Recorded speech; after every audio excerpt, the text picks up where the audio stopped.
Okay, let's continue on the track of ontology for a little bit.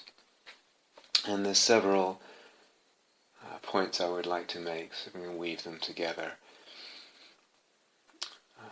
So the first comes up in relation to a question that someone asked. What is the difference between the imaginal middle way and the middle way of emptiness? So this is an important ontological inquiry, an important ontological clarification that needs to be made here. What's the difference between the imaginal middle way and the middle way of emptiness? So the middle way of emptiness was something coined actually by the Buddha, a term coined by the Buddha in the Kaccayana Sutta, which I mentioned the other day in the Pali Canon, where he answers Kaccayana's question about right view and what's right view, and he says right view is the Buddha's middle way, which falls between the two extreme views of it is or it exists on one hand, and it isn't or it doesn't exist on the other hand. And that's his definition of the middle way. Much more commonly, and what most people are much more familiar with, of course, is the Buddha defining the middle way as a middle way between sensual indulgence in the sense pleasures, and hardcore asceticism on the other hand. So the middle way. But there's a second meaning of middle way, and that's in the Pali Canon that the Buddha used. And that second meaning became the primary meaning in the Mahayana teachings. Nagarjuna and others picked up, and really you could say the whole elaboration and profundity and sophistication and breadth of the teachings on emptiness in the Mahayana, in the Buddhist Mahayana and Vajrayana, comes really out of that couple of sentences exchange in the Pali Canon between the Buddha and Kaccayana, where the Buddha uses the term middle way as an ontological kind of teaching. Really has to do with emptiness, although he doesn't, as I pointed out there, use the word empty or emptiness in that exchange. It's still what we're talking about when we use those terms, empty and emptiness. So there's the middle way of emptiness, and then in the soul-making teachings, when we talk about the nodes of the lattice, or the elements or the aspects of the imaginal, we also have something called the imaginal middle way. So what's the difference between these two? Because they've got similar sounding titles, so are they the same or are they different? Well, they're different, and it's important to actually clarify this. So we can also that element of the lattice, we can also, that we call imaginal middle way, we can also call it theatre-like quality, and we do, or neither real nor not real. Those are perfectly adequate synonyms and adequate terms for what we mean by the imaginal middle way. So all three, imaginal middle way, theatre-like quality, neither real nor not real, they're all saying the same thing. As an element of the imaginal, it is, though, like the other elements of the imaginal, it's primarily a description of the qualities of the imaginal realm. Something we notice, something noticed or empirically observed that is characteristic of images when they are more fully imaginal. So that's how the whole elements teaching came up, or arose. It was really me trying to pinpoint the flavor of the terrain, the flavor of the realm, what's characteristic of the realm of the imaginal. Because it's clear to me that images having that were what I would call imaginal had different sets of qualities and implications and aspects, etc., than images used in other ways or in other systems, whether it's Ridwan or other psychologies or other things. So I was trying to kind of designate, pinpoint what's the difference. As such, it was just kind of what was involved is just a sort of hanging out with an image in the mundus imaginalis, in the imaginal realm, and actually even that, the mundus imaginalis is Corbin's term, And so we're using it differently, the word imaginal, than he used it, which is different than how Hillman used it, etc. So, but it was really hanging out and then just noticing these subtle differences or subtle as characteristics of what I would call images that are more fully imaginal, in contrast to images that are not really what we would call imaginal. So it's really a description, an observation, something we notice. And in that, it's actually, this imaginal middle way is quite a wide designation, okay? Theatre-like quality, neither real nor not real. It's quite, like the other elements, humility, etc., grace. What's meant by that is quite broad.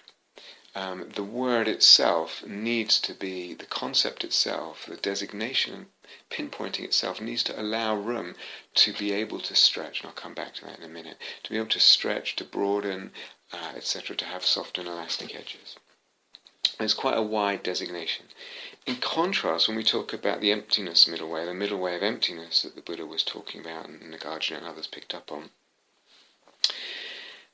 the emptiness middle way is the result of a very careful, usually long, ontological inquiry in practice and in conception.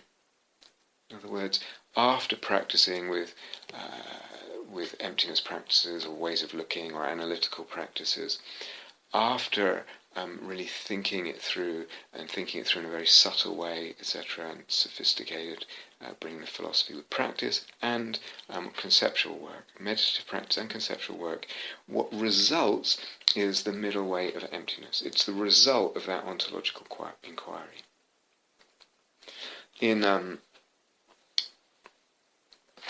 So while we can and we do entertain various sort of ontological systems and conceptual frameworks in when we practice the imaginal and sensing the soul, there is not one ontology or ontological view. There's not one ontology or one ontological view that we are aiming towards, that we are hoping to arrive at or adopting exclusively. Okay. The imaginal middle way leaves ontological inquiry out of the forefront of imaginal practice and sensing the soul practice. So emptiness middle way is a result of an ontological inquiry, and in imaginal practice we're kind of leaving that aside. We might do it beforehand or around it, but the actual imaginal practice doesn't involve ontological inquiry. And there's no one ontology, as I said, or one ontological viewpoint that we're hoping to arrive at, and then we've got it. That's it. That's our ontology. So, of course, and I'll come back to this, ontological inquiries may become soul-making, or may become soul-making for some people at some times. In other words, the whole question of ontology becomes very exciting for the soul. And thus, images and fantasies build up around and in relation to ontological inquiries and ontological ideas. And it's also the case that the soul-making dynamic, the eros, psyche, logos dynamic, will eventually shake up and expand whatever ontologies we profess or hold. But still, ontological inquiry is not primary in imaginal or sensing the soul practice.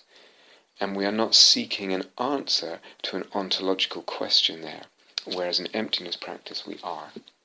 We want to come to the answer, the truth about the fact of emptiness.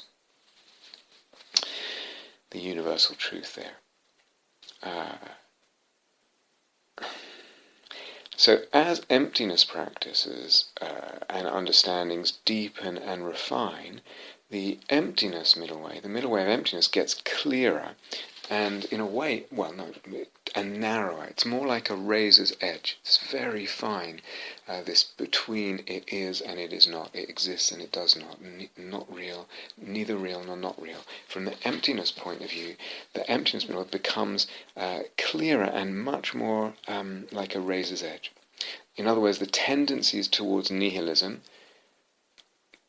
it's not real, this isn't real, nothing's real, on the one hand, and reification, it's real. It is. It really exists. On the other hand, the two extreme views that the Buddha pointed to, and again the Mahayana picks up on a lot, the tendencies towards nihilism on the one hand, reification on the other hand, they're gradually diminished, gradually as we go deeper and deeper with emptiness practice and emptiness understanding. And as our understanding comes closer and closer to the sort of narrow tightrope of the middle way of emptiness. So again, to contrast, the imaginal middle way, in contrast the emptiness middle way, is not such a precise or narrow concept. Partly because the whole imaginal process admits various ontologies or ontological systems, as we've pointed out several times in the past and illustrated in different talks and things. So it's less of a tightrope or a razor's edge and more like a kind of avenue, a wide road, I don't know, a boulevard or something, than a razor's edge, than a tightrope. So that within the range of the imaginal middle way, there can be various positions of more or less reification. Understand? And again, the concept of the imaginal middle way, like the other concepts in soul-making dharma, has soft and elastic edges. Still, starting soul-making practice with a careful emphasis on kind of curbing the reificationist tendency, and then, only then, in time, widening the range of ontological views in play, widening the range of ontological views about image or what we're sensing with soul, exploring positions at different points on the width of that broad road of the imaginal middle way. That will be the most fruitful way to progress, that order, starting with careful emphasis on, as I said, curbing the reificationist tendency, and then broadening out from there slowly, gradually. Because if one has in the past only reified images, if that's my history, I've only known and worked with images that I've reified, and that's mostly the case for those who use images in psychological or spiritual or shamanic practice, that they're usually reified. Remember, even if a person says, "Oh, I'm not reifying," unless they really are making it clear that they're not reifying, you can pretty much bet that they're reifying. You may not hear that word, but it takes a lot of work to not reify something. So if one's used images in other ways, more conventional psychotherapies or spiritualities or shamanic practices, and the images have been reified, then it will be very difficult, I think, to come out of that habit of reification and kind of move towards the other side of this wide road of the imaginal middle way and have the facility to explore a less reified stance. And if that's the case, if then I cannot move away from the reificationist side of the road to explore the less reified road, then that whole side of the road, that whole territory of soul-making possibility won't open up. The opposite direction of movement, from a stricter non-reifying, which is what we tend to emphasize at first, from a stricter non-reifying gradually to explore more reifying positions, that won't be so difficult or face so much inertia for us in our practice, because reifying is actually a normal human tendency, especially when we feel touched by an image or perception, when it matters to us, when it helps us. So if we think about, what will allow a greater total territory to be accessible and open to us, it will be, I think, if we proceed gradually in that order, from being really quite strict and careful about the non-reifying, as much as we can, without getting too, kind of policing it too tightly, getting too anxious about that. For most people, it's all very individualist, But generally speaking, a greater total territory will be accessible and open up to us if we go from emphasizing the non-reifying at first, and then gradually expand it to more reified ontologies that reify more, reify images, etc. more. Okay, so the imaginal in a way, just to sum up, is really just something observed, something noticed about a quality, an aspect, characteristic of images that are more fully imaginal. The emptiness middle way is a result of a careful ontological inquiry in practice and in conception. In the emptiness middle way, we're aiming for a kind of answer, a result, to understand what that really means. The emptiness middle way, it's one very narrow, razor's edge, tightrope of truth between is and isn't. In imaginal practice, we're actually not sticking to one ontology or ontological view, or ontological system even. So we can just as easily entertain an idea of a providential divinity, a providential dharmakaya or Buddha nature that makes appear to us images and even events and persons in our life, in response to what we need at a certain time in our path. We can entertain that kind of ontology, as well as an ontology of a Buddha nature and dharmakaya and divinity that does no such thing, that has no providence, as well as we can entertain an ontology, conceptual framework. There's no such thing as Buddha nature or divinity or dharmakaya in any of those kind of transcendent ways. So we have a range of ontologies, and we're not aiming at one necessarily.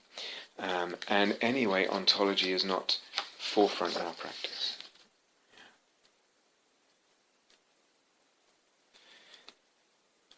And the imaginal middle way, in contrast to this narrow tightrope of truth that we're aiming for as a result of our inquiry, the emptiness, so the imaginal middle way is a wide boulevard, and we want to actually have freedom to take up any ontological position regarding reification on any of the points across that width of the boulevard and see what they each do. But it might be easier if we start with the non-reification one. Because if we get too much into a habit of reifying images, it will be very hard to then open up non-reified images and all the soul realms and soul worlds that they open up. Okay, so that's a clarification, hopefully, between the emptiness middle way and the imaginal middle way.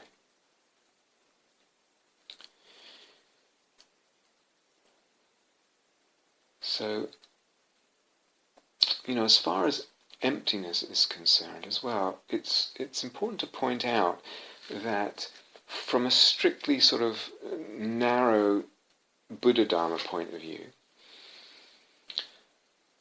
all we need to know about ontology for the sake of liberation from suffering and liberation from avidya, fundamental ignorance, all we need to know about the ontology of things is that things are thoroughly, completely empty. Okay? And if that realization of emptiness, or rather, let's say it this way, and that realization of emptiness needs to have woven into it, or alongside it, hopefully woven into it, an understanding of that we need to respect conventional reality. That there are some conventional realities that we really need to respect. And as pointed out yesterday, if we have penetrated to that result of the emptiness middle way, the understanding of the thorough, deep, radical and comprehensive emptiness of all things, if we have done that via the ways of looking approach, then ethics and karma and dependent arising of world, self and world, dependent on attitude, dependent on action, dependent on mind state, etc. All that is obvious. And in fact woven in, it's obvious because it's woven into the very investigation into emptiness right from the beginning, as we talked about yesterday. And if we go deep enough in our inquiry into emptiness, in our penetration of the truth of emptiness, to understand the middle way of emptiness in its deepest and most precise sense, then we see that no self also is just a view. We can pick it up. There is no self, but it's just a view. It's not an ultimate truth. And the view of self becomes just as available, or available again, if you like, as the view of no self. Emptiness is just a view. Emptiness is empty. Not self is just a view. Self is just a view. And all of these become available as views. We are only left with ways of looking. But from a Dharma perspective, this is all we need to know about ontology. That things are empty, because that's what liberates us from suffering and from the root cause of suffering, which is avijja. And hopefully woven into that understanding, that ontological understanding that everything is empty, we also understand the need to respect certain conventional realities, and hopefully, particularly around ethical consequences, karma, dependent arising, in that sense. And secondly, that we have the flexibility to respect self as much as no self. Emptiness as much as not emptiness. To not just respect, but to practice and to see those ways. So that's, from a strictly Buddha Dharma point of view, that's actually all we need to understand ontologically. And if you've really gone into the question of emptiness, you will realize that even a full realization of emptiness still leaves a lot of questions about the exact ontology of different conventional realities, of different relative truths. In the history of Buddhism, there has been, vehement argument about this over 2,500 years. Certainly, once you get into the Mahayana and certainly in Tibet, really quite a lot of very sophisticated and hot-blooded polemic debate around all this. So you only have to look at Mipam and Mipam Rinpoche from the turn of the 20th century, just before, and into the early 20th century, and his engages and dialogues with other traditions, including Gelug scholars, or look at some of the writings of the Karmapas, particularly I think the 8th Karmapa, Miko Dorje, etc. This, especially when it comes to this question of the relationship between conventional and ultimate reality, conventional truths and the truth of emptiness, the thingness of things and the emptiness of things. This is, really quite a long-standing argument. And then, in terms of what it how it then applies to Tantra as well, and much else, there's a lot there, that's left open and open to debate. Some of that debate, particularly some of the things that Mipam and Miko Dorje got interested in, actually it bears very much on what we actually understand by the emptiness of something, and so some of the areas of that argument pertain to sort of the status of tantric deities, the ontological status of tantric deities and other things, but some of it actually pertains to what does emptiness mean, and therefore is this version of emptiness actually liberating or not? Now, I've gone into this briefly, but in a fair amount of detail. It's quite a central piece of the last portions of Seeing It Free, so you can find it there, and you can also find some references there if you're interested. But the main point is that even a full, comprehensive understanding of emptiness still leaves questions regarding the exact ontology of conventional realities.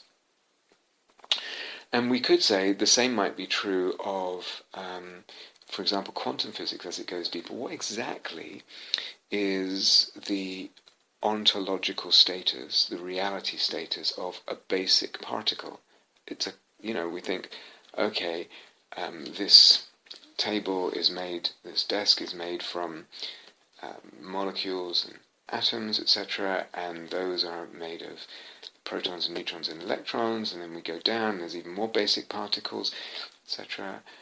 although an electron is classified as a basic particle, but still, then what is the reality status? What is the ontological status of those basic particles? And it's not simple.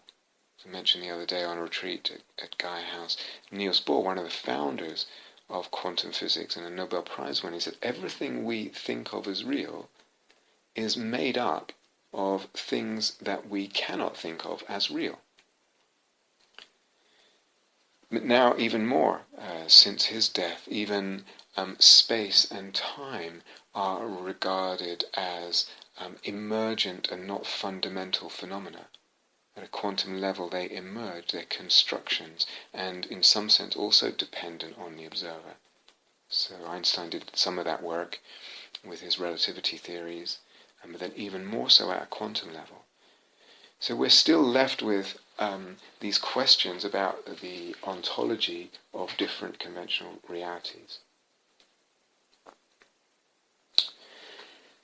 And this is important, and when we then come to soul-making teachings, of course, they cannot help stimulating such questions, or they should stimulate such questions, and they do stimulate such questions. Not for everyone, but certainly for some people. And some people will get very derisive, etc. Some people will be too easy, perhaps too lazy and quick to just adopt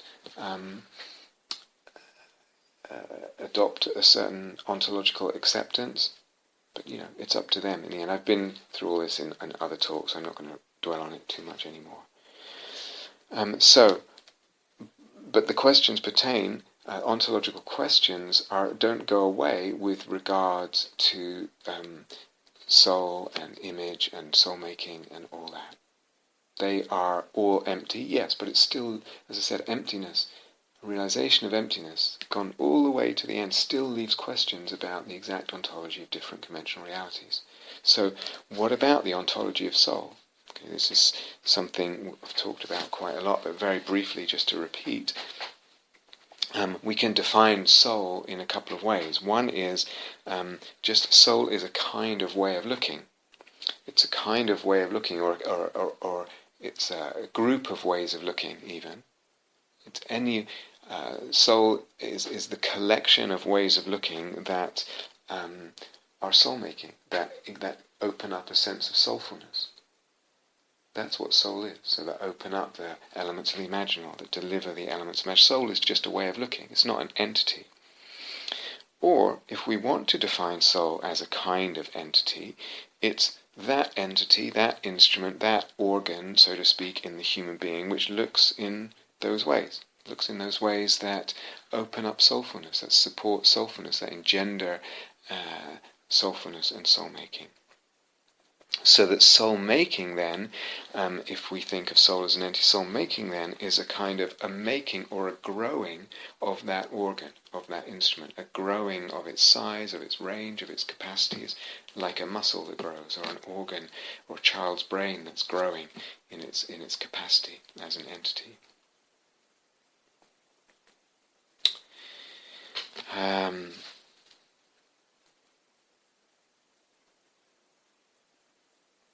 So,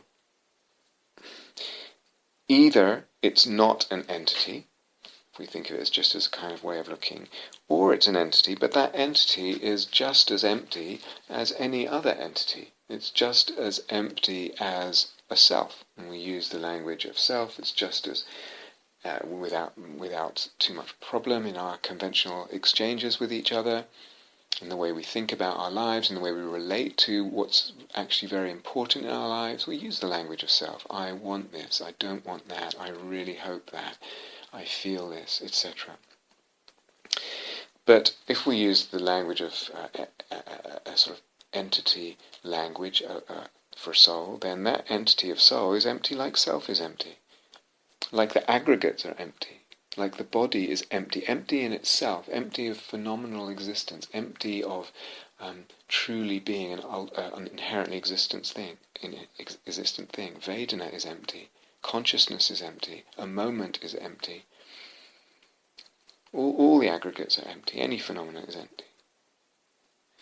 When I talked think it was in The Mirrored Gates, and began to talk about sensing with soul, and actually playing a little bit with opening up the ontological considerations or possibilities of more reification, a bit more reification when we're practicing sensing with soul, and the perceptions that come up with sensing with soul. That's a really interesting area as well.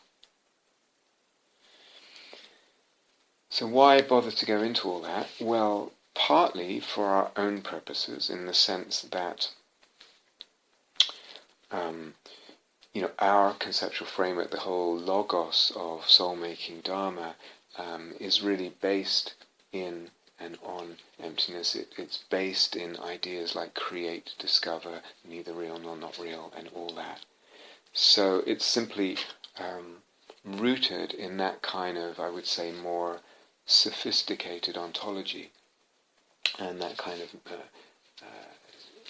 participatory ontology, or an ontology of participation, rather than a sort of stark notions of independent existence, as if that's what qualifies for reality as independent existence. So partly for our own purposes, it's based on a more sophisticated ontology. The whole logos, the whole conceptual framework of soul-making dharma is.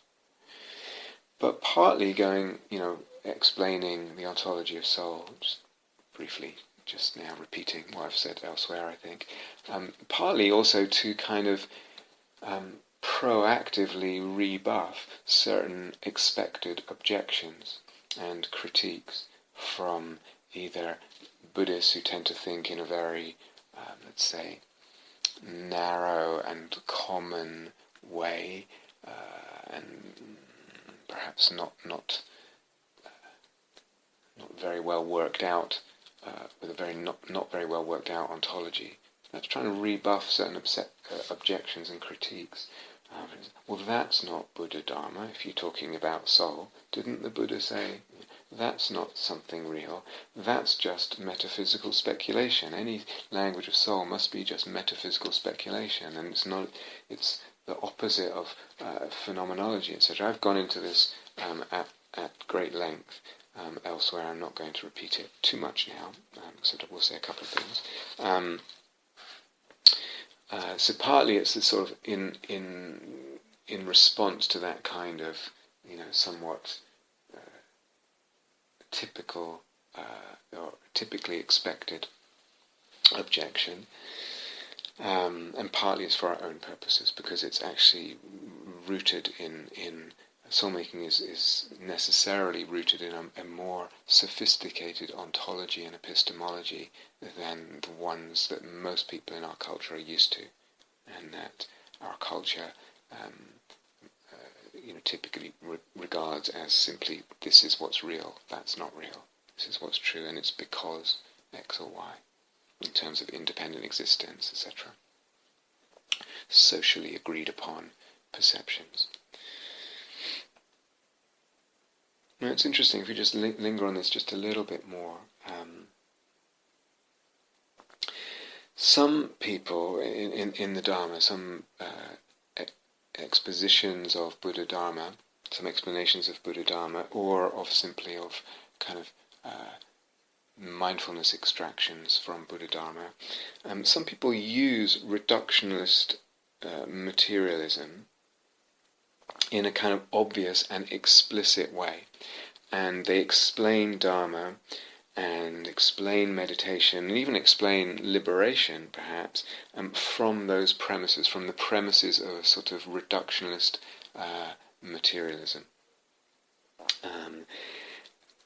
In other words, in terms of atoms and neurological networks, etc., and neurotransmitters and all the rest of it. And they explain what's happening in meditation and liberation as perhaps a change or even a kind of increased efficacy of, for example, neural pathways. Other expositions of Buddha Dharma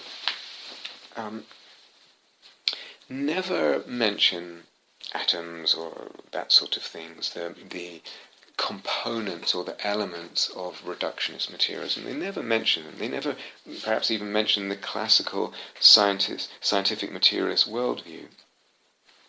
But they try to present a more, what might seem to be a more phenomenological, let's put that in inverted commas, more phenomenological dharma, or a more existentialist dharma, and a more phenomenological existentialist idea of suffering, of what suffering is, what the problem is, and of what liberation from suffering is or might be. So the whole thing is kind of given a more, attempted is a more phenomenological or existential approach without mentioning a kind of scientific materialist elements or views. But if we go into it, if I try and adopt I try and propose such an approach, I actually quickly realize that kind of phenomenology, in inverted commas, is very limited, because there's only one way of looking there. There's only one way of looking that's admitted, and that way of looking sees the truth. And this is how all human beings, or it's supposed, this is assumed, this is how all human beings, if they are honest and if they are brave, that's how they will experience self and world. They will experience it like this. This is what this phenomenology says, what a lot of phenomenologies do, actually. Or attempts at phenomenological philosophy and psychology.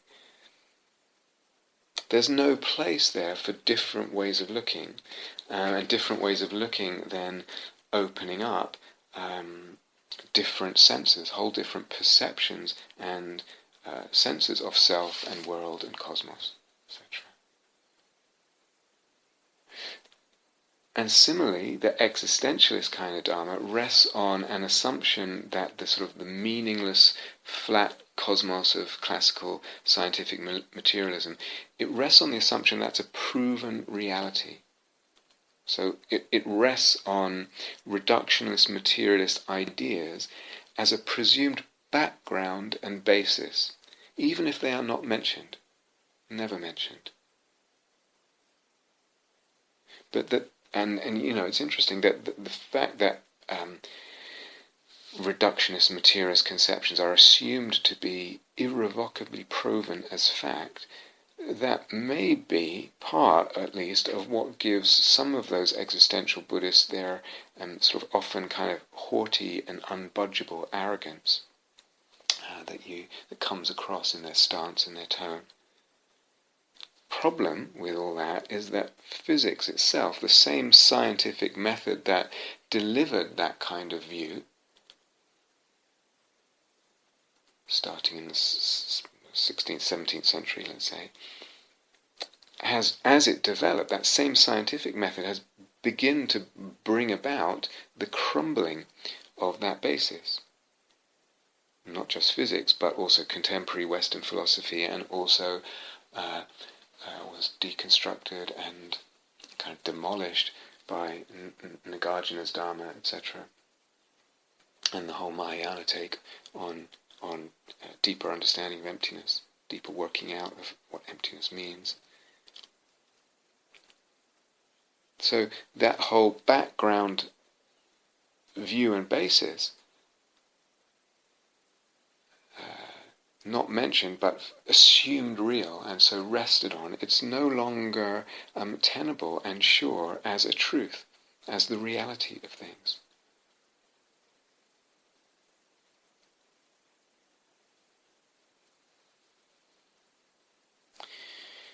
So we're in an interesting place right now in terms of Western philosophy, I think also in terms of Buddha Dharma, certainly in terms of modern science. And I think, as I've said elsewhere, I'll say it again now, I think, ontology and also epistemology, which goes with it, which is how can I trust this knowledge about what's real? How can I trust? What do I trust? My senses, my thinking, my scripture, other people's opinion? So I've talked about this a lot elsewhere, just to say now, ontology and epistemology are never-ending explorations and questions. I don't think humanity will ever come to the end of these things, of these explorations, and their possibilities and the questions there. And as such, because of the never-endingness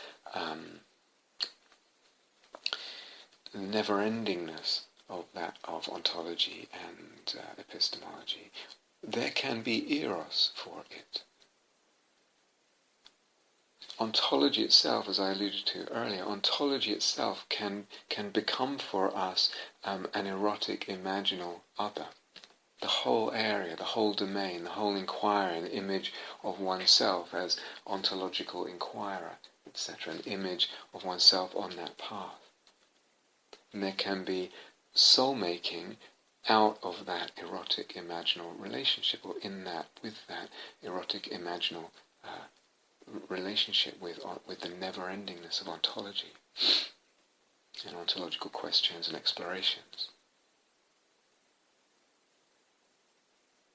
So we can get very excited about this, very into it, very struck by its possibilities for the soul. So soul-making can come from ontology, from certain ontological views. I'll come back to that. But it can also come in relationship to ontology. So I don't remember in the Four Parables of Stone and Light series if I said this, but I'll say it again because I was thinking, if you hear someone with regard to ontology, or with regard to epistemology, or even with regard to things like emotions and ethics, human emotions and ethics, if you hear someone or read someone say they've figured it out, they know the answers now, this, like, either any of those areas, ontology, epistemology, emotions, ethics, probably other areas, we've figured it out, I know what the truth is there now. Or, on the other hand, if you hear someone, let's say, if you hear someone say they figured it out, run a mile. I would run a mile from such a person. And they've come to the end of ontological inquiry, epistemological inquiry, they've understood fully what human emotions are and involve, how they arise, what they can be, or ethical questions. I would run a mile. And also, if you come across what's maybe just as popular these days, especially in people influenced by some fairly recent Western philosophy. Though I'm not interested in ontology, I'm not interested in epistemology, that's all metaphysics, I put that aside. It's not relevant, it's not what the Buddha taught, it's not relevant to life, etc., etc. I would run a mile, or you should run a mile.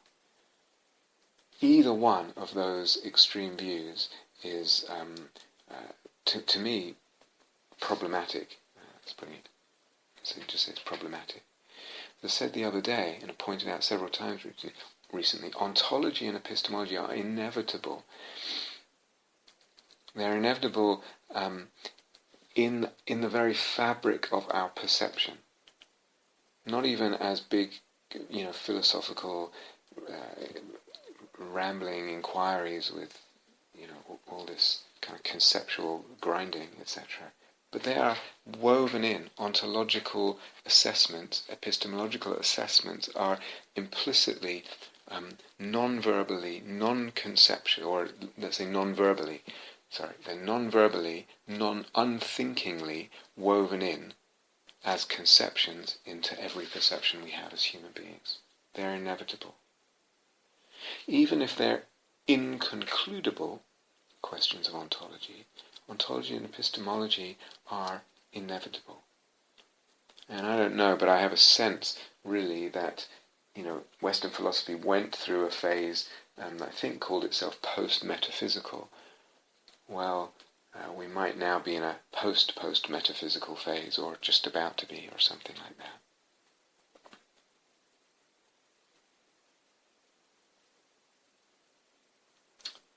So there's a lot here, again, that can open up soul-making, that can be soul-making for us in these inquiries, but also allow more soul-making to open up, and I want to come back to that. But let's just stay with this for a while and actually bring in the connection with between eros and ontology.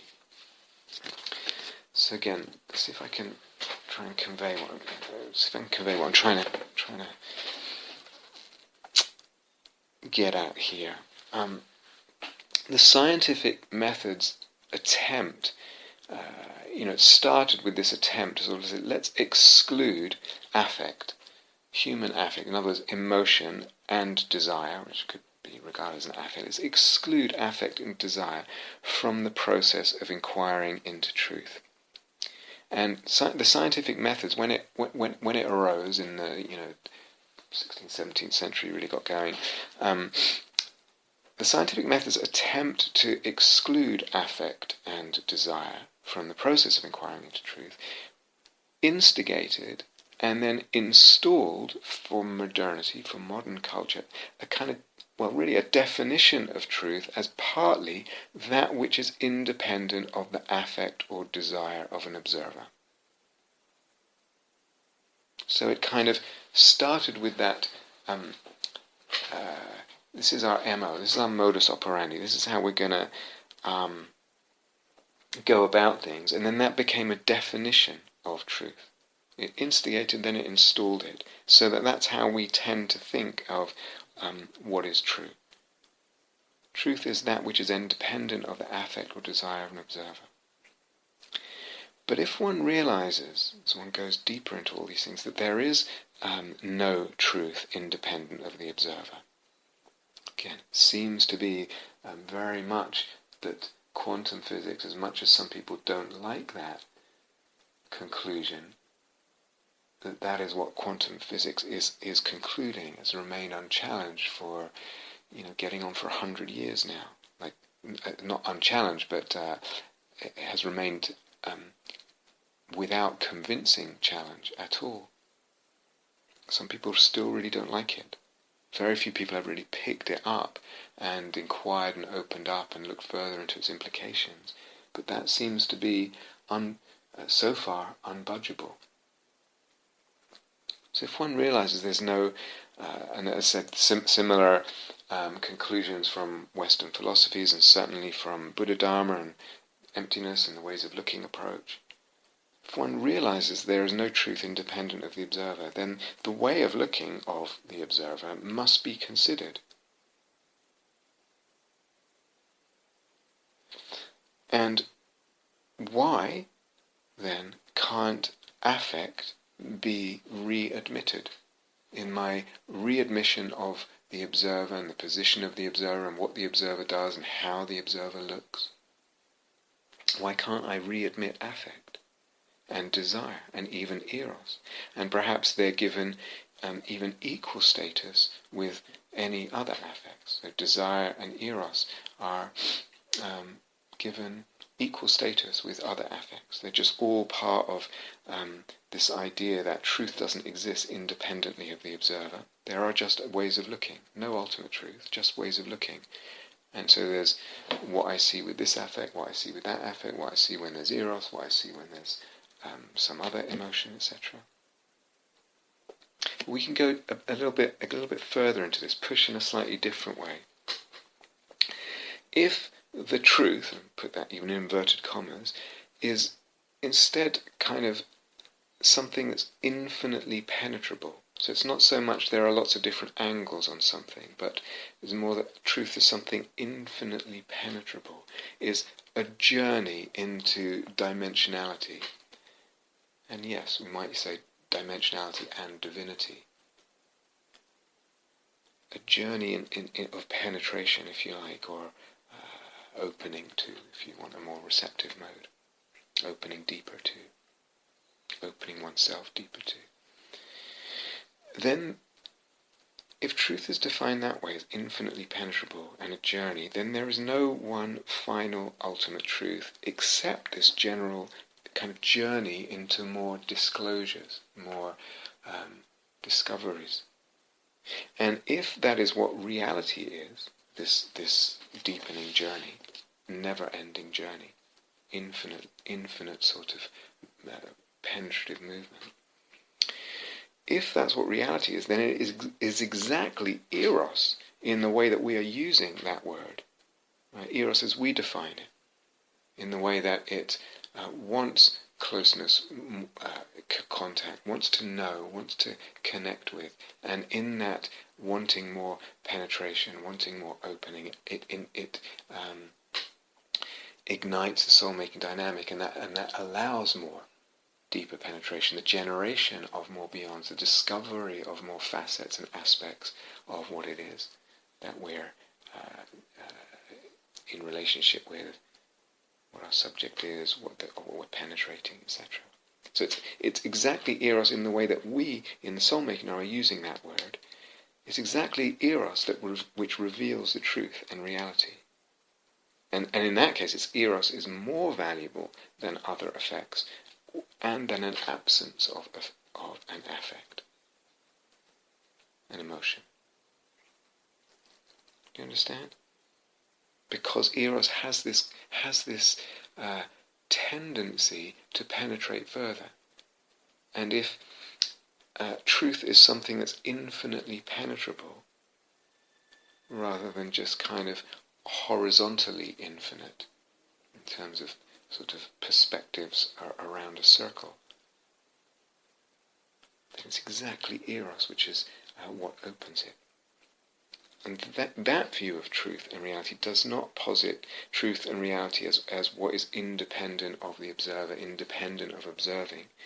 It recognizes the profound participation of the soul in creating, discovering what is disclosed. Creating/discovering what is disclosed. To me, this is an interesting thing, and perhaps it can be developed, this idea of eros as having actually ontological value. More significant and powerful epistemological, ontological value.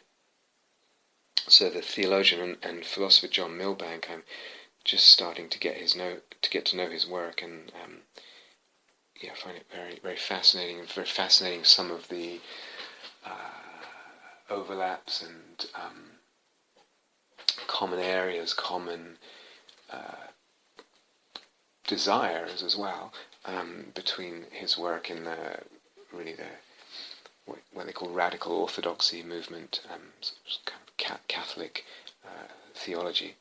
Finding it very interesting, those overlaps. I only know his work a little bit, and there's a famous book he wrote, Theology and Social Theory, which I've just picked up, and I haven't got very far in it at all. I was just actually on the preface. It's a preface to the second edition, and he wrote this: the nihilistic vision, which is what he means by this sort of flat, purposeless cosmos of scientism, scientific materialism. The nihilistic vision makes its conclusions from a cold reason that disallows to the moods of eros, anxiety, boredom, trust, poetic response, faith, hope, charity, and so forth, an ontologically disclosive status. It's just what I was saying before. It's like affect is from the start ruled out of any definition of truth. So the mood, the affect of eros, anxiety, boredom, trust, poetic response, faith, hope, charity, and so forth, are disallowed any ontologically disclosive status. They don't tell you, in other words, anything. They don't open for us any knowledge about anything that's real. Ontologically disclosive.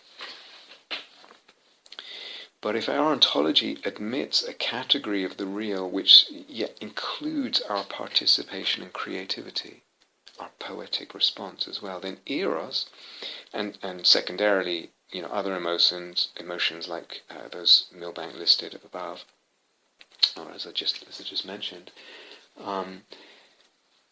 eros does disclose or open up to us the truth, or we could say truths, or truth as a journey into truth, infinitely penetrable truth, as I explained. To me, this is really, really interesting.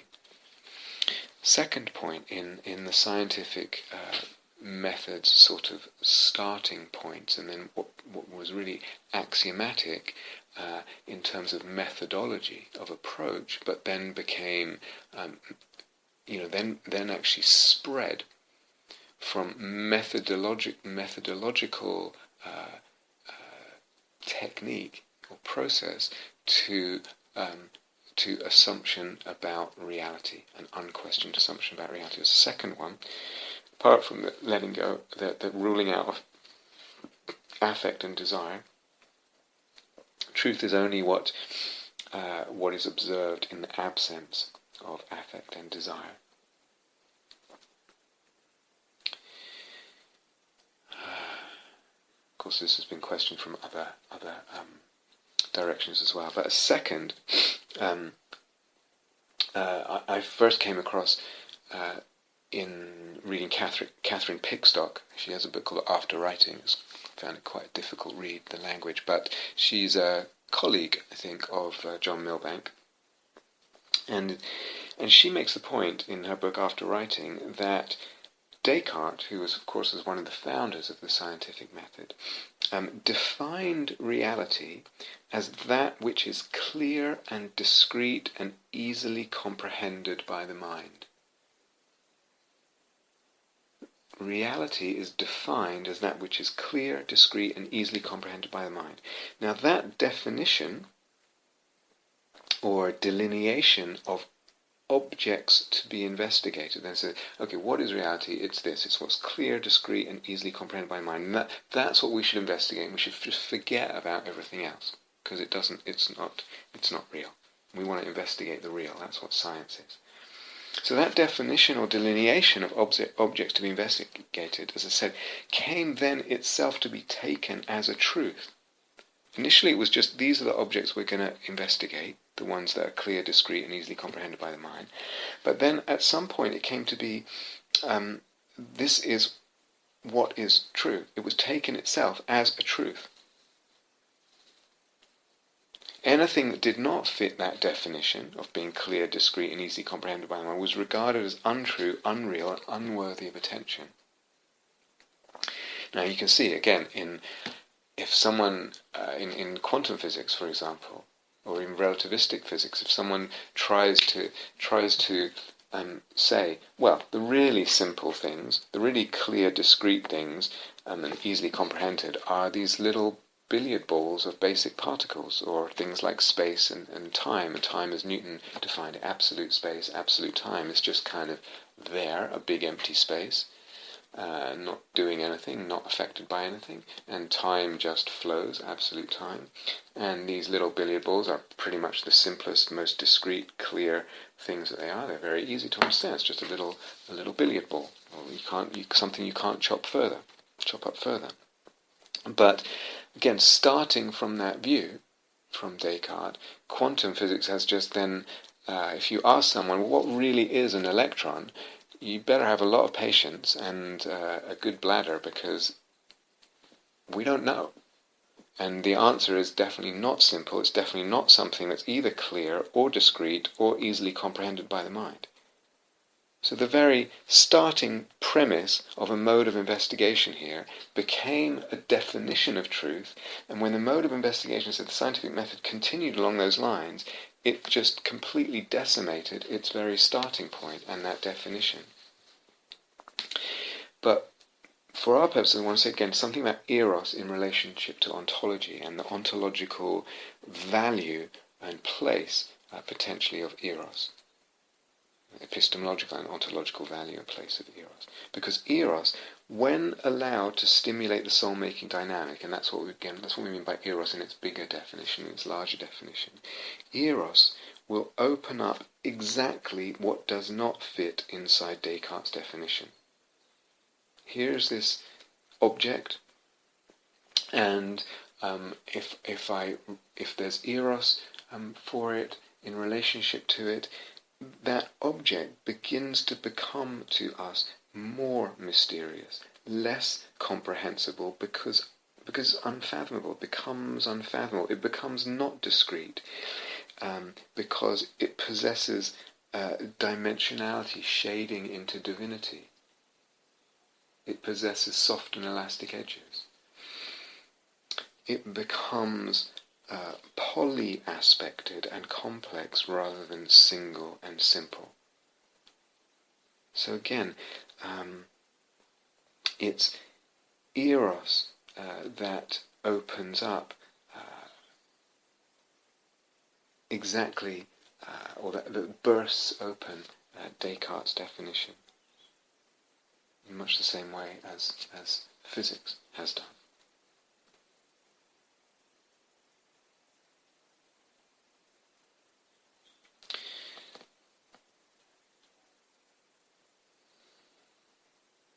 It's interesting too when I am just picking up on just one of those words in the little quote from John Milbank. Noted the word boredom there, which I found was interesting. So you tend to think, oh, well, that's not a very productive or creative affect or emotion. So I don't know quite what he meant, but it was there, sort of in a list of affects with, truth indicative power, truth indicating power, with potentially ontological disclosive status. Or rather, actually, all he was saying in that quote was that it had been ruled out. But by implication, might it be there? Even boredom. Might our boredom with, for example, the sort of, typical, common insistence on the sort of an hegemony of the truth of a flatly materialist cosmos, might our boredom with that idea, a boredom with this insistence on this is the existential reality of things, a boredom with the sort of little billiard ball idea of matter and now even of mind, a boredom with reductionist materialism, might our boredom at those views and those views being inundated, surrounded by those views, and being inflicted on us, oppressed by them, might our boredom be a feeling to trust, telling us that something in that picture is not right, not true. So I don't know what Milbank meant, but that's something I was wondering. So boredom as a valid, affective and effective indicator of truth. Truth, in inverted commas, if we have this more open idea of what truth is. Actually, just lingering with that, if we again, if we do conceive of truth, and again, I feel like I want to put it in inverted commas, but truth conceived more as a process, a journey, a deepening and opening that is never ending. If we conceive it that way, and if it is eros above or as much as anything else which drives that journey and reveals or opens truth because of the eros psyche logos dynamic, then the discoveries on the way are still valid as partial, provisional truths. They may be partial truths, but they're provisional truths. And so we see parallels to that in science. Again, some of this overlaps with things I said on the Full Parables series. So just as in the history of science, Newton's laws of mechanics and gravitation, for example, they do function very well to predict outcomes within a limited range. Within a limited range of accuracy, but also of the phenomena that we're dealing with. Newton's laws function, very well to predict outcomes. It was Newton's laws that enable, to enable us to land a rocket on the moon. It was very complicated mathematics, working that out. And even to, when they sent a probe to, I can't remember where it was, Jupiter or Neptune, it's tremendous accuracy of prediction. It was all coming basically from Newtonian mathematics and equations. So it functions very well to predict outcomes. How this cannonball will fly, exactly where this tennis ball will land, how high it will go, whatever. Within a limited range. And because of that, because they predicted outcomes so well for so long before the stuff that didn't fit, they seemed for so long absolutely true because they functioned so well to predict outcomes. But in fact, Newton's laws are only, and even does the word law qualify anymore, they're only in fact partially or provisionally true. They've been superseded by Einstein's special and general relativity theories, the conceptions and the equations. And so there's something in science where we see this, what we can call provisional truth. It's not like Newton's laws are kind of completely not true or irrelevant, or are not completely adequate to a certain level. It depends what we want to do. And depends also not just what we want to do or want to calculate or want to figure out or explain, but also depends on what our idea of truth is. But we see a similar thing in Dharma, so that the relative truth of dependent fabrication, dependent unfabricating, it still functions. And from its basis, from an understanding of yes, if there's clinging, if there's aversion, if there's selfing to some degree, it will fabricate more. If to the degree that I let go of clinging, let go of aversion, let go of unfabricating, let go of delusion, avijja, there will be unfabricating. So from the basis of that relative truth, we can accurately predict, as I was sharing recently, the fact of, when you direct metta at phenomena, I'm not looking elsewhere, I'm keeping this phenomenon in my attention, but directing metta and compassion right at it as I pay attention to it, the phenomenon fades. Or the same thing as I mentioned yesterday, if I view something as anatta, as I'm paying attention to it, or any of the other three characteristics, there'll be some degree of fading.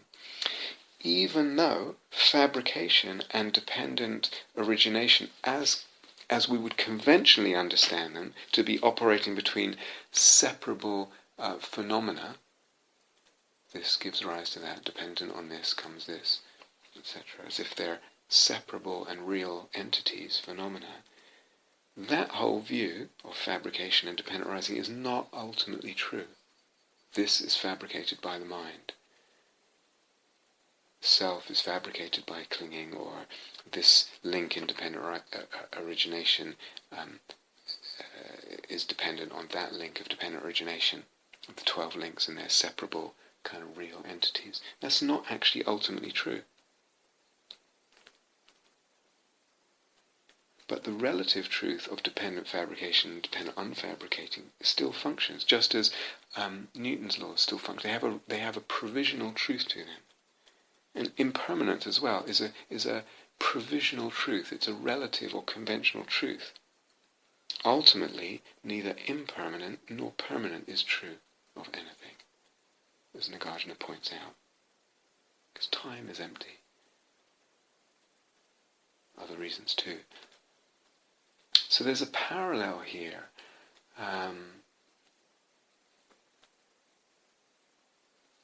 In these three domains. Science, classical dharma, but also when we get into soul-making. And the whole idea that conventional truths, the truths that open up through science, through the conventional truths of classical dharma and the conventional truths of what we encounter in soul-making, these are provisional truths. They're provisional truths. But we can still have a journey, a directionality, a sort of infinite penetrability into truth in the bigger sense.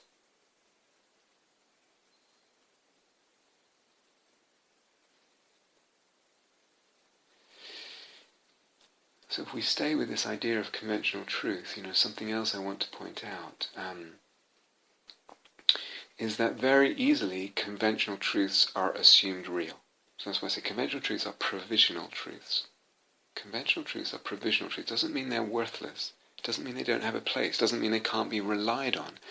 Cause and effect reliably. If I drop, something heavy on my head, it'll. It's actually not such a good example, but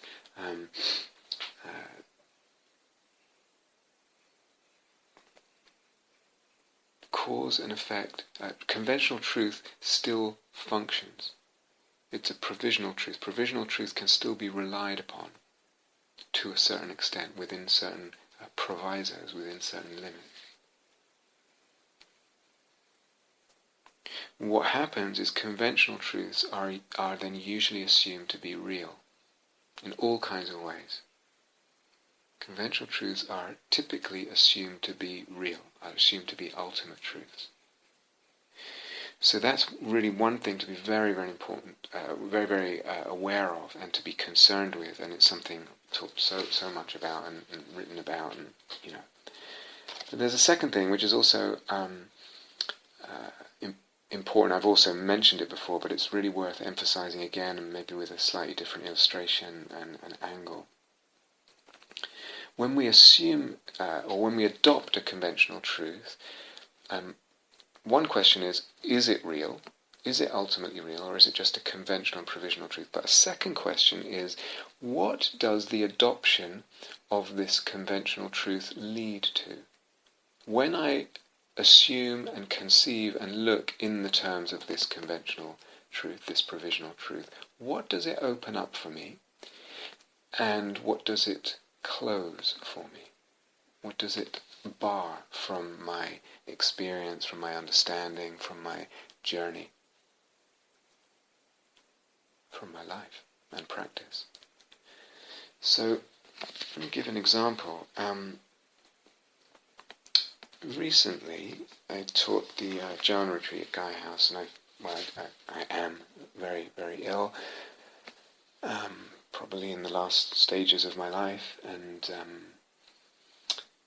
with a lot of pain, and experimenting with, the doctors are experimenting, trying to find the right medication for pain, and sometimes just making me foggy and affecting me in all kinds of ways, and tired, and other times really not touching the pain very much. So there's a lot of pain, there's a lot of difficulty, there's not a lot of energy.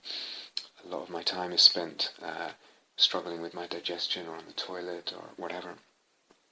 And I managed, with the help of the angels, I think, to teach this 23-day retreat, or whatever it was, just recently at Gaia House, jhana retreat. And several people said or wrote to me something like, "Your willpower is amazing. Wow, you have such willpower."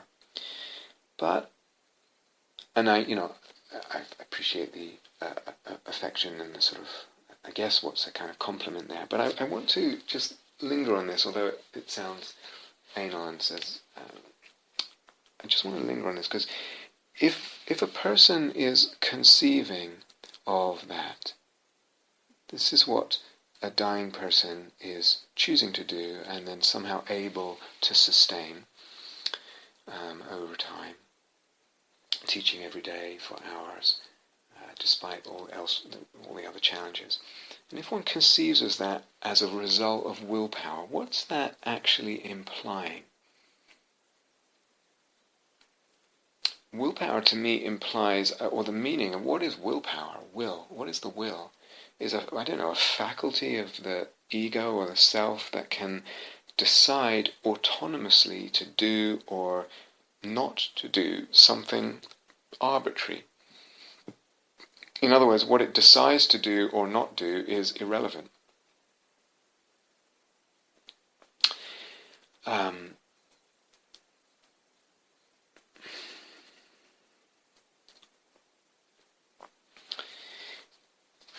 You understand? It's just a matter of something called willpower. the ability, the capacity is purely a matter of the strength and steadiness of something called will. What about love? What about love of something? What about eros again? Does that have no place in why something is possible? Why something is sustainable? What about the call, the calling or the wish of the demon? What about a sense of duty, a sense that honouring the demands of the angel is more important, more beautiful, more sacred than living comfortably, or longer even, or living with pleasant Vedana, or at least minimally unpleasant Vedana? Of course, even before we get talking about eros and angels and soul duty and all love and all that, what about just other factors like the capacity to see in different ways, the emptiness of dukkha, the emptiness of difficulty? What about qualities like patience? Patience to stay with what's difficult, what we call forbearance. It's one of the 6 paramis in I think it's one of the 6 paramis the Buddha alluded to, certainly one of the 10 paramis of Mahayana. So there's a whole level that we could just look at in terms of classical Buddha Dharma teachings that's actually involved, rather than just simplifying it into this thing called will. But what I want to emphasize more is, what about other dimensions of being, aspects of our psychology, love, eros, again, the calling of the daemon, the sense of duty, the demands of the angel, and the sense of that being more important than anything else in life. The honouring of that. That's more important, more beautiful, more sacred, as I said, than comfort or minimizing unpleasant Vedana, etc. And if such a person is thinking in this way that doesn't include love, eros, the demands of the angel, the phenomenological fact of the call or the wish of the daemon, or the sense of the duty to the angel. If they are thinking that without any of that, and if they are on top of that explicitly or even subtly, implicitly comparing, let's say, themselves and their willpower to mine, and judging mine, again I want to put that in inverted commas because I don't think of it in terms of willpower really, and they're judging mine to be more, then they may be simply rather not understanding their own psychology, let alone my psychology, their own psychology fully or finely or accurately or carefully enough. So what seems like to them perhaps their relative absence of, or their relatively weak willpower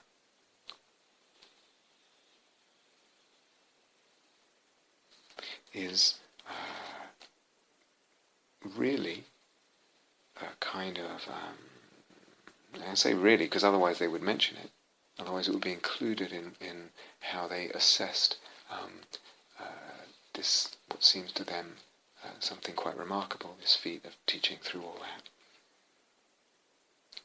Their relative absence of something called willpower, relatively weak willpower, is really an absence of connection with their daemon, or their angel. A blocking, perhaps, somehow, of that connection and of their eros, and an inability to sense themselves as image and sense their lives with soul. So I may come back to this, because all this actually bears on questions of ethics, on ethical choices. It applies, let's say, to ethical choices and to our individual ethos, our individual character. I may come back to this in another talk. Now, of course, it's not that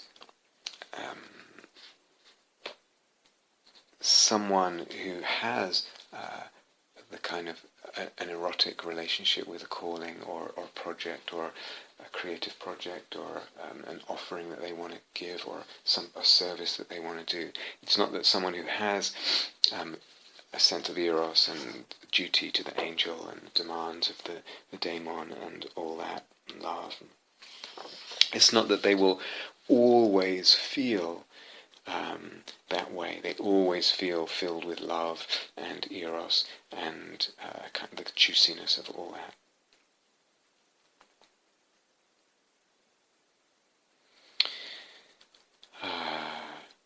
So, of course, there will be times when the sense of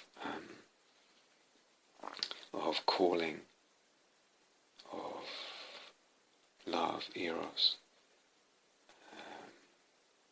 is not there, or is much diminished. And then there may be, at those times, a reliance on something we could call will, or resolution, or discipline, or something. Actually, I'm going to come back to those words. But it's like parenting, or being in a long-term relationship. You know deep down that you love something, even, and that you're totally committed to it, and that it's meaningful and important. You know that even at the times you are not. And it's that knowledge that sustains. Again, it's not simple willpower, it's a knowledge of the soul depth of something.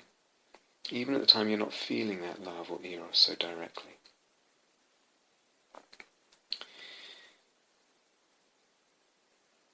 So, at the risk, considerable risk probably, of sounding anal and maybe crossing the line into some kind of anality about words and the words people use.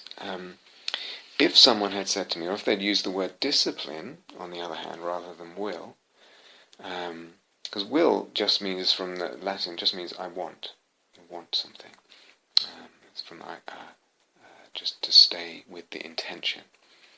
Discipline, on the other hand, is related to the word disciple, and from the Latin disciplina, which means teaching, or discipulus, which is a pupil. Discere is to learn in Latin. If a person uses that word, or if I think about it in those terms, there's a discipline involved in staying steady and showing up and offering that despite everything, all the challenges.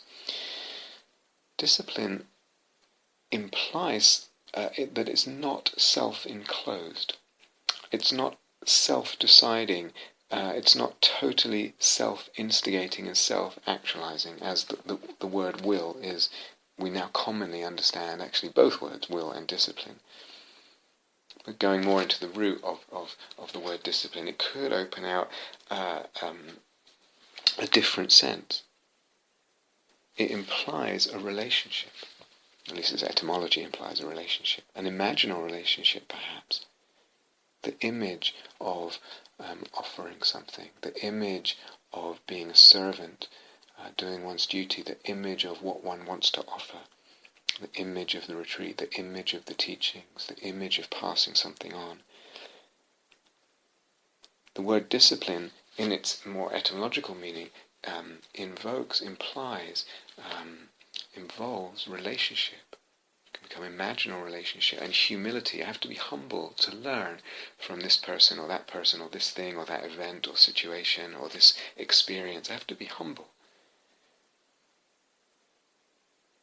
Something has to be greater than me, the one who teaches, the thing that teaches me. And it implies, in all that, there is implied an other, and that can become an erotic, imaginal other. So it's possible that the whole thing becomes an imaginal constellation. So if we're talking about ethics and what it takes to stay true to one's ethics, and really stand firm, courageously, unmovingly, unwaveringly, it may be that there's an image of that virtue, as we touched on in the Sila and Soul talks on the Four Parables retreat course. the virtue itself has become image, has become ideational, imaginal. And there's other there, and I'm in erotic, imaginal relationship with that other. I'm a discipulus and humble in relation to that other. But it also might be, like I said, a work project, a certain duty, a creative art project. Etienne Surya talks about the angel of the work, where a disciple of the angel of the work, perhaps. Or just opening up words now just to get a fuller sense of what can be involved here when things are difficult, when things are challenging, when we want, or how our sense of things can be extended, put it that way, and not shrunken and amputated to fit into narrow and flat psychologies and philosophies. So the word discipline could potentially, if we look at its etymology, open up more. But another word is resolve. So a person could have used the word resolve. Oh, you have such incredible resolve. And again, we typically hear these words, discipline, resolve, etc., just as we hear the word will, as something totally self-instigated, self-initiated, self-sustaining, self-actualizing. But the word resolve is from, again, Latin, resolvere, which means re, again, and solvere is to loosen again. And solvere means to loosen, to release, but one of its meanings is to free from debt. So to free from debt again. So what might it mean? To free from debt to the angel again, because the angel's demands are infinite and never-ending. So I honor the angel by trying as best as I can to discern what my duty is and to carry that out as best as I can. And it will be not an exact copy of whatever the image is or whatever the angel seems to be completely. I will always fall short. We've talked about this before. But there's, in that resolve, there is, I'm freeing myself from debt because I'm paying my debt. Then I'm freed from that debt. The debt to the angel, to the daemon, the duty. And as I said, re again, because it will never end. And there's another duty, and the angel is always out ahead. Or again, if we again want to open up the potential meanings here, someone might have used the word sacrifice. I think someone did. And that means in Latin sacrifice. Fice is to make, and sacre is related to sacred, holy. To make holy or sacred. So to me that would fit better. Now, this isn't about me. So sacrifice, it's like some kind of grandiose thing about Rob or whatever. Any of it. I really want to point, again, I want to point something out about what I started here was the general point about what conventional truths are we adopting. What do they lead to? The conventional truths that we adopt, the provisional truths that we adopt, in this case about psychology, what do they lead to? What do they open up or what do they limit? If someone thinks in terms of certain ways, in terms of words like will, discipline, resolve, thinks of them as being self-enclosed, self-instigating, etc.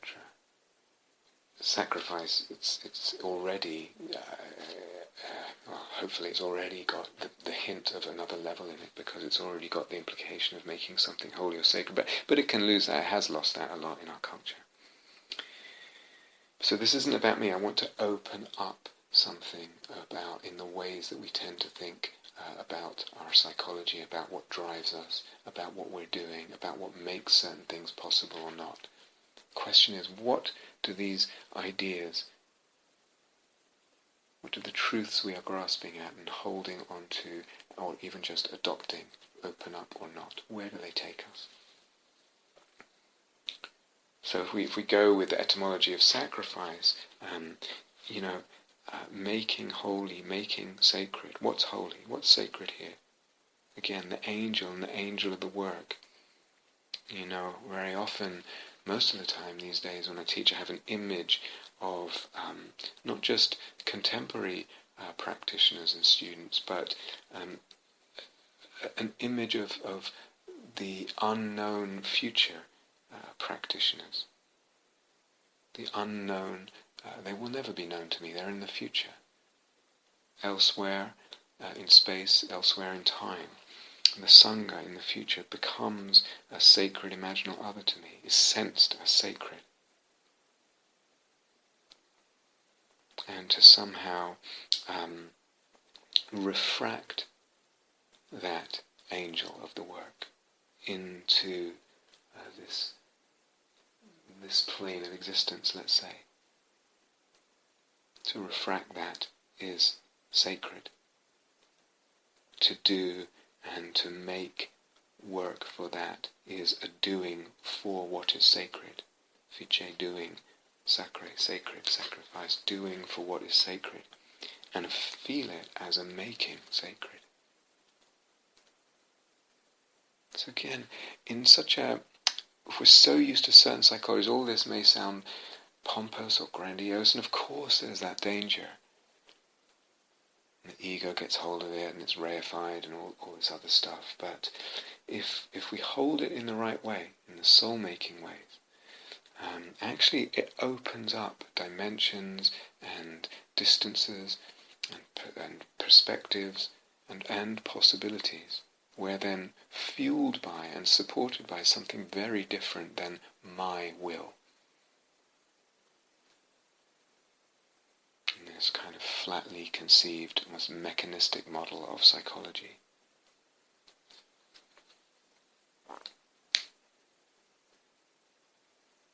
Even when I said, earlier, and it's important to really understand this, there will be times, of course there's times when one doesn't have the sense of the other, of the calling, of the eros, of the love. And then one perhaps is in a mode of like, I've just got to get through this. Or the sense of the other, the love, the eros, the image is much diminished. But then we have this other word, commitment, in English. And again, it's like long-term relationship or parenting. One's committed. And again, from the Latin, co-mittere, which means to put together or to join. To join. You make a commitment, you join. But what are we joining here? So there's something I'm joining with my partner, or I'm a commitment to my children, or their education, or their upbringing, whatever it is, their safety. But we could also say, what are we joining? I'm in those times when it does feel flat and like a drudge, because I'm not so seeing with a sense of soul. And there isn't the depth and the eros and the calling and the love. There's not the sense of it in that moment. What are we joining? We're joining that very flat drudgery to the knowledge of the holy. Like I said, we in a long term, you're resting on that knowledge in long-term commitments, long-term relationships, or parenting, whatever it is. And we could say we're joining this that feels like flat drudgery. We're joining it to the holy, or we're joining the holy to the flat drudgery. It's joined like by an umbilical cord, and it's fed by that knowledge and by that sense.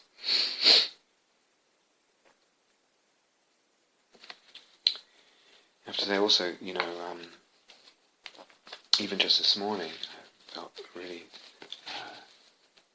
I don't know if it's some of the drugs they're giving me at the moment, some of the medication or what it is, but I'm so tired, so lacking in mental energy, etc., so sleepy, really. So how am I going to do these talks later on? How am I going to do that?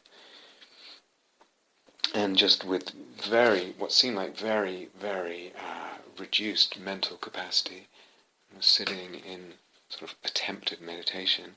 Then at some point, I realized the ideas, these very ideas I'm talking about today, the ideas that I want to communicate became sensed also as angels. Yes, the idea became erotic, imaginal, other, and angelic.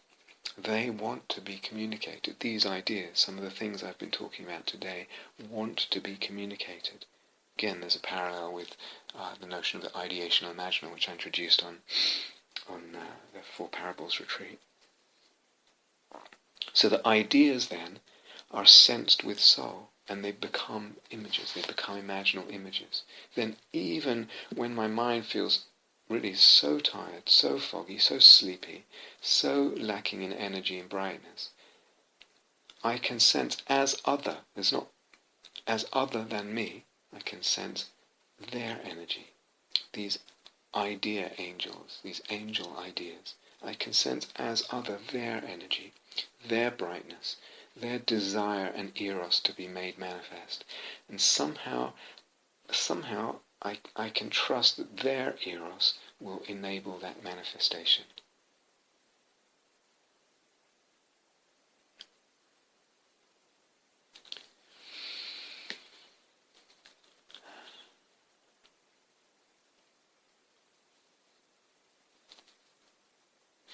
So, this question, what does a conventional truth that I'm adopting, what does it deliver? Where does it take me? What does it open up? What does it close? And the answer is selves and others and worlds and cosmoses depend on the conventional truths I entertain or adopt. And much more powerfully when I assume they're real. It might limit certain avenues, certain whole realms of opening and being, possibility, conception, all of it. Again, willpower versus eros or daemon. To me, it's a relative. It's a helpful psychological notion. These psychological theories, assumptions, so-called realities. It's a helpful idea, but compared with eros and daemon, it's very much less rich. And if we just have notions of willpower, we're actually, again, I think, missing part of our psychology. We're totally not seeing part of our psychology. And one could even go further and try and reduce willpower, in this kind of currents of reductionism in psychology that exist. And you could try and reduce willpower to a kind of quasi-electronic circuit of intentions and Vedana. And then the question is whether the reactions to Vedana, either unpleasant Vedana or pleasant Vedana that are not associated with what it is that your intention has set out to do. So someone says, the pleasant Vedana of, having a nice long rest when I could be up preparing talks or interviewing or whatever. The pleasant Vedana of eating something that I know might be pleasant while it's in my mouth, but then will later be difficult in my digestive system, which may affect my capacity to teach, etc.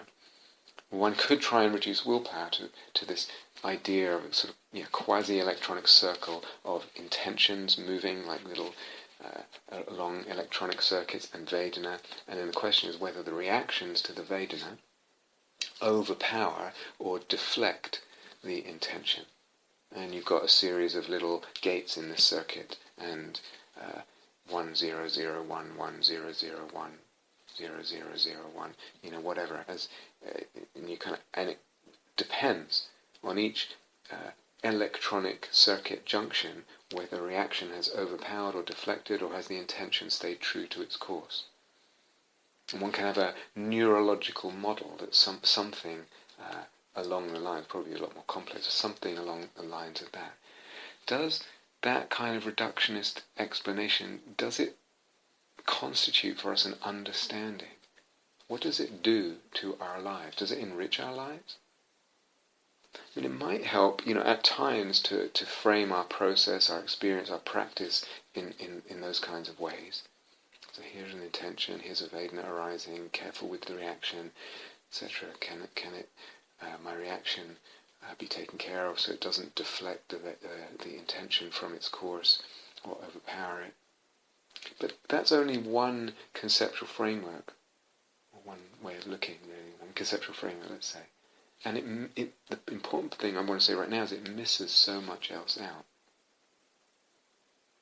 Even if we think and practice that way, and even if through thinking and practicing that way we're able to better stay with an intention despite many incidents of that intention encountering unpleasant Vedana or pleasant Vedana, pulling it away, or thoughts and beliefs that may deflect it. Even if we're able to do that, so that we're able to get to do what was important or meaningful for us because our intention stayed steady, such a framework or conceptual framework does nothing then to illuminate what actually is meaningful to us. Does nothing to illuminate meaningfulness itself. What is meaningfulness in such a... How am I going to explain meaningfulness in terms of these neural circuits and gates shutting or opening, or neurotransmitters being secreted from one neuron to another, or movement of atoms, molecules across a membrane, or electrons? Well, we'd have to reduce it again, other than meaningfulness, and what is meaningful is just another pleasant Vedana. Well, it's just another 1 or 0 or whatever, or even meaningfulness that just becomes, yes, the meaningfulness node of the circuit. It's just another 1 or 0 or whatever on the kind of binary circuit computer of the model of the brain, the mind. Such a poor and impoverishing psychology. Yes, to a certain extent it might be useful in terms of we can adapt that kind of thinking to a way of thinking about mindfulness, but even then it leaves so much out. It's poor and it's impoverishing as a psychology. And all this becomes really important when we talk about ethics, and I hope to do so in a few days, to talk more about ethics and virtues and reductionist, behaviorist explanations that try to reduce our notions of ethics or virtues and try to kind of decimate them really into more reductive and behaviorist notions. So Charles Taylor has written about this several times, a philosopher, Canadian philosopher. I think he's still alive, he's pretty old now. One of the things he says is in a book called Sources of the Self, I think he says it elsewhere as well, but is that explanations like that are actually end up being of, he says, no use, I would say almost no use for a person living life. Certainly when it comes to ethics and virtues, they're no use for a person living life. They leave out, he says, actually indispensable ideas and terms. Again, this is quite pernicious, because again, we tend to think, well, a real understanding, a real explanation of, let's say, ethical behavior or feelings about virtues, or what's really going on when we're ethical or virtuous or whatever, and what's really going on in terms of will and that sort of thing. It must be, a real explanation must be based in realities, and the only realities are the realities that natural science, or basically physics, has decided are real. In other words, atoms, electrons, neutrons, protons, and all the rest of it. Everything else is not really real. So we try and explain everything from using those constituents. So many problems with that I've gone into already here, in this talk and in other talks. But the point he makes is that for human beings, in a cosmos where there are human beings, attempts at reductionist and I'd say purely neurological, for example, explanations, which anyway always fall short of actually explaining anything. example, they don't explain consciousness or mind from matter. They haven't yet, and I don't think they ever will. They actually fall short. But apart from that, the for human beings, in a cosmos where there are human beings, such attempts, purely neurological, purely reductionist so-called explanations, don't actually form the best account. The best account means what makes sense of things. What do I need to use as a human being in order to make sense of things, in order to navigate the world of ethical choices? And I use the term ethical choice in a very wide sense to include things like, here is something that feels important to me, and there's a lot of reasons why I could decide not to do it. And all these other challenging considerations. So that's ethos, ethics as well. They're provisional truths, but they're not necessarily the best accounts, because they're not the accounts. I cannot talk in those terms and explain to myself in those terms of reductionist neurology in a way that makes sense to me of the choices I need to make and of what will help me make those choices and make me help me to carry them out and stay steady, etc. So just as certain notions or models in physics, what's called the standard model of particle physics, seem to be, for now, it's actually hitting some serious problems, but seem to be, for now, for us, the best account we can manage of physical reality. When we get to the human reality, they're not the best account anymore. They're simply not the best account.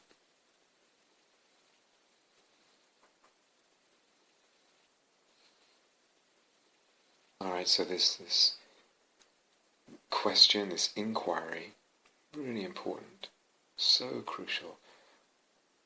What does this conventional truth that I'm holding, that I'm adopting, that I'm even just entertaining, what does it lead me to? What does it bring? What are its consequences for my experience, for my sense of things, for my sense of self and world, other? So there's that question.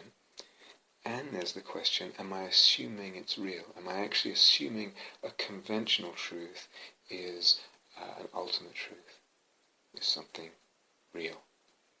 This idea, this model, this notion is actually a reality. Am I assuming that? So two questions there.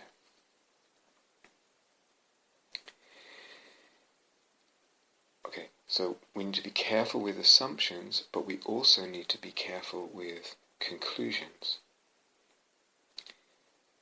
So sometimes we have a notion and a model, and it does function in the way that good science functions well. Theory or law, equation in science works as a provisional truth. It works, as we said, because it has predictive power. Because that notion enables you to predict something happening or occurring or unfolding, if this or this is the case, that otherwise you wouldn't have been able to predict. So it has predictive power. So an example, from the soul-making logos, from the soul-making dharma logos, would be the example that we can predict, we can expect that unless we block the soul-making dynamic, unless we block the eros, or psyche or logos is blocked in some way, we can expect that the natural process of the soul-making dynamic will begin to involve not just the imaginal object, but also the self becoming imaginal, and then also the world becoming imaginal as some kind of cosmopoesis. Or if we start with the self, then other and world or whatever, this spreading to include self, other, world, and in fact, and also eros, as we've discussed many times. Self, other, world, eros become imaginal. They become infused with imaginal, become infected, drawn in, involved, caught up in the whole soul-making dynamic and become imaginal. That's a prediction that we can make. So that we expect that it bears out. in our practice, we can notice it in doing interviews, you can notice it, you can expect it, you can look for it. And if it's not happening, it's pointing to something being blocked. And then the question is, okay, where is it blocked? So that would be an example of a conventional truth, or a conventional, a notion that has only a conventional truth, still having predictive power, and therefore being, a useful provisional truth, a useful provisional tool, a useful notion. Or the whole notion of the soul-making dynamic itself, that eros will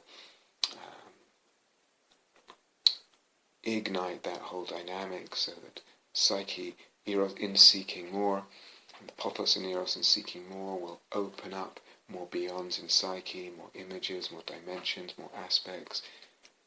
So more will be perceived, and that will inflame eros even more, and the whole process opens up even more until it pushes on logos. And I'm describing it in one order. There's many possible permutations of how it opens.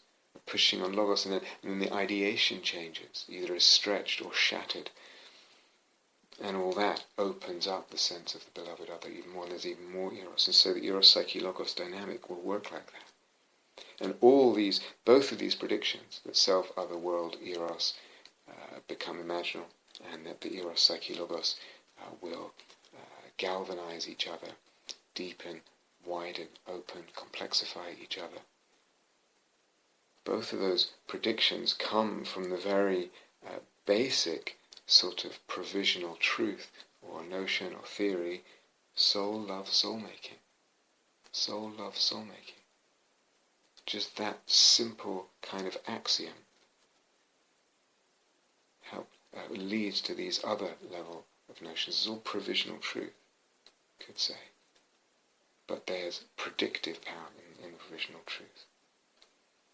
Again, unless they're blocked. But in that case, it points to, okay, where's the block? And then you can find the block, perhaps unblock it, and then you see the process happening as predicted. So that's an example of a provisional truth being used to make valid, helpful conclusions through its predictive power.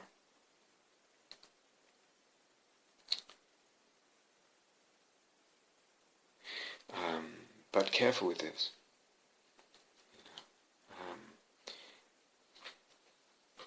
Some while ago, in fact many times, people, and in my own experience as well, it's the case that two or more people find that they've independently received or arrived at or opened to the same or very similar images.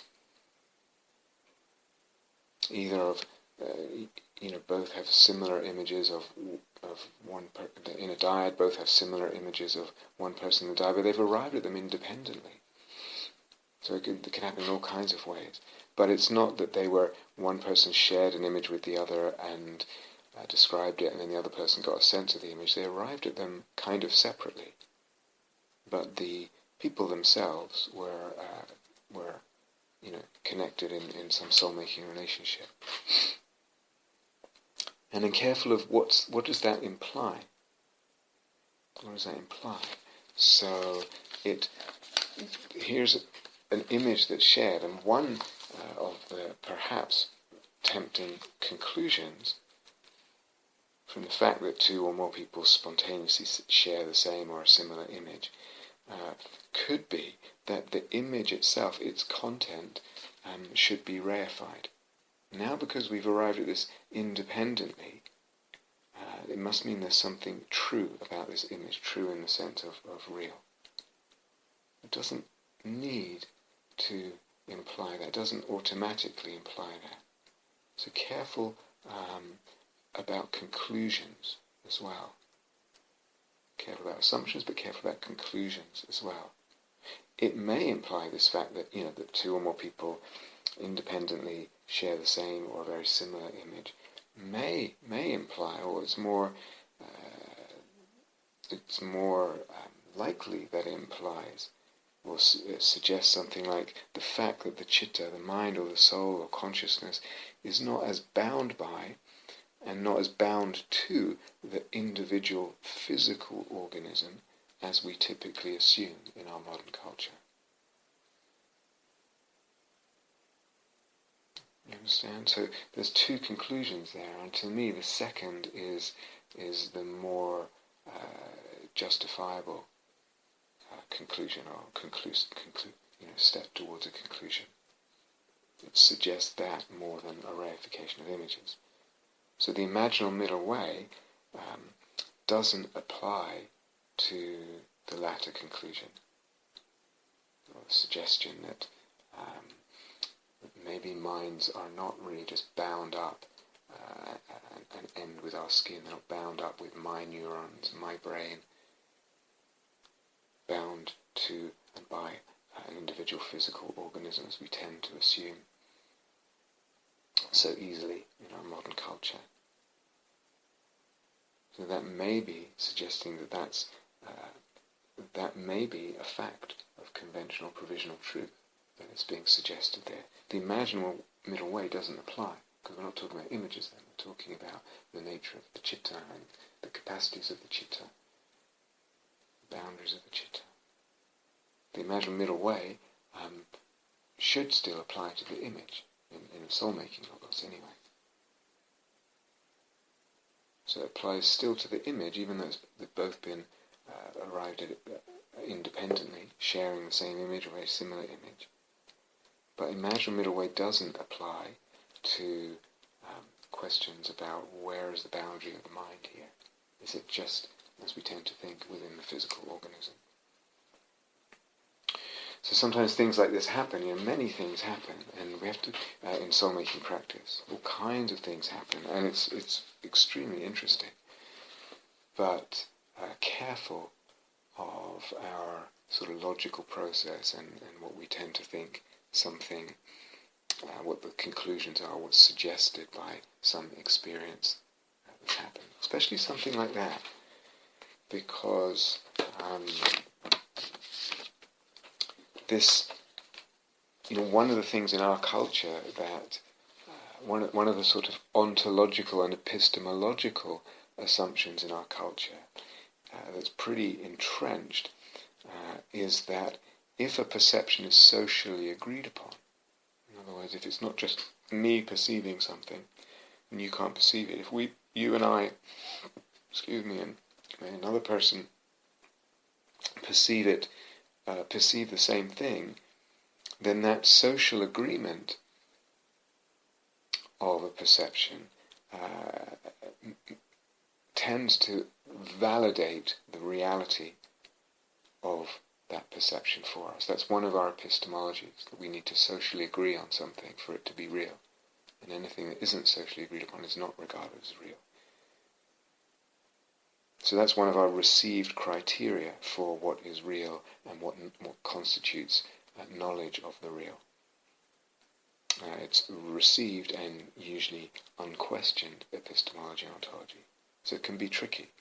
Because we're sharing an image spontaneously, we tend to think, well, it must be real, because that's one of the criteria we tend to use for deciding what counts as real.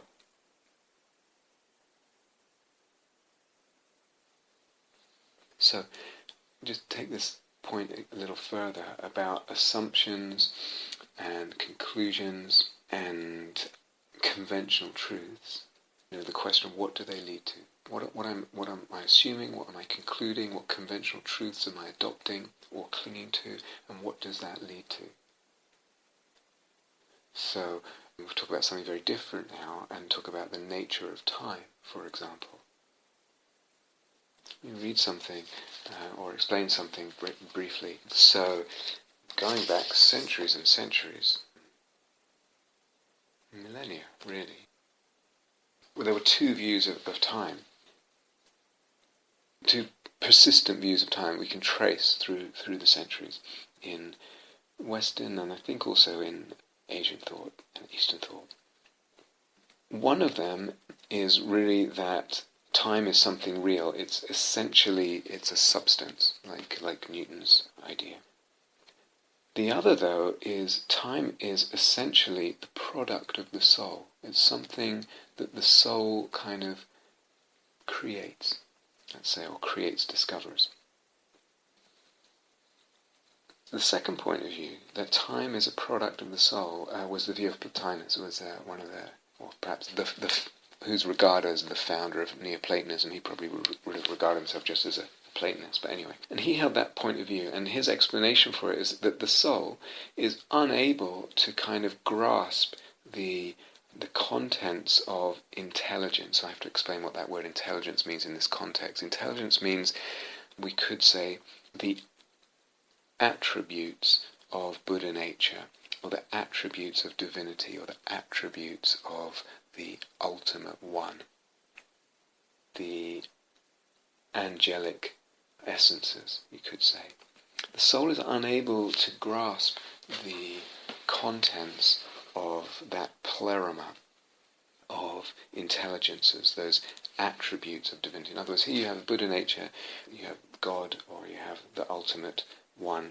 And just as in Dharmakaya, we could say the attributes of the Dharmakaya, there's a kind of transcendent, beyond being and non-being kind of unity. And then there's another level where the attributes of the Dharmakaya, love and compassion and power and lots of other aspects, become kind of manifest or visible at a level of reality before they become physically manifest. So there's a way that this Dharmakaya, for example, is, if we use Buddhist language, can be conceived as totally beyond any attributes, totally beyond even the attribute of being or non-being or one or nothing or many. And then another level where it's where one can focus on the attributes of God, so the names of God, the attributes of the Dharmakaya. So the soul is not able to kind of grasp all that in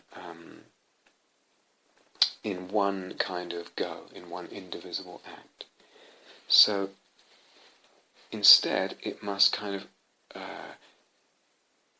do it one by one, or perhaps in groups, and it must come into contact with and behold and get to know and open to and get to love and practice manifesting those aspects of the divinity of the Dharmakaya, let's say several at a time. Can't do it all at once. Maybe one by one, maybe several at a time. But in so doing, it engenders time and produces the sensible world as a temporal world. So soul here really means world soul. So these kind of hierarchies of reality where soul, world soul, engenders time. Time is a product of the soul because of its need to kind of know and manifest those attributes of the transcendent divine, but its inability to do so in one kind of gulp, in one kind of gestalt. So it does so bit by bit, or aspect by aspect, one by one, or several at a time, and in doing so it engenders time, time and also the sensible temporal world that we live in. World soul and our soul as part of or as mimicking the world soul. So very different than an idea of time as absolute time, as Newton would have it, independently existing time. Now, in a very different way, the whole ways of looking approach and inquiry into emptiness that I talked about before, and I outlined in Seeing It Freeze and other places, the phenomenological approach to emptiness and dependent arising comes to similar kinds of conclusions. That time is a dependent arising, dependent on the way of looking. Even time, even something so basic. So it's arrived at, here we have a very metaphysical, or it sounds like a sort of arbitrary metaphysical theory. I doubt that it was. I think it was probably as much something that came out of philosophical thinking as much as it was something that came out of meditative exploration, I'm guessing, for Plotinus and others.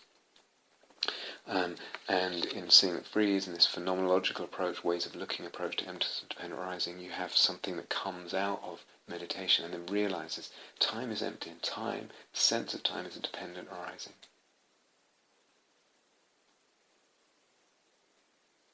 And then again, we said in recent years in quantum physics, there's also, as I mentioned earlier, this sense that perhaps time is not a fundamental reality, it's an emergent reality. And a quantum reality as such is dependent on the observer.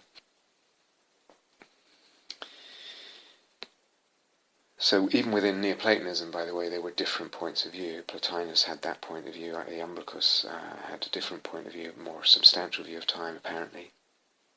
Alexander Aphrodisius, who was actually a commentator on Aristotle, but he said, humans are poetes of time, the creators, the poetic creators of time. Time is part of our poesis, and we talk about cosmopoesis.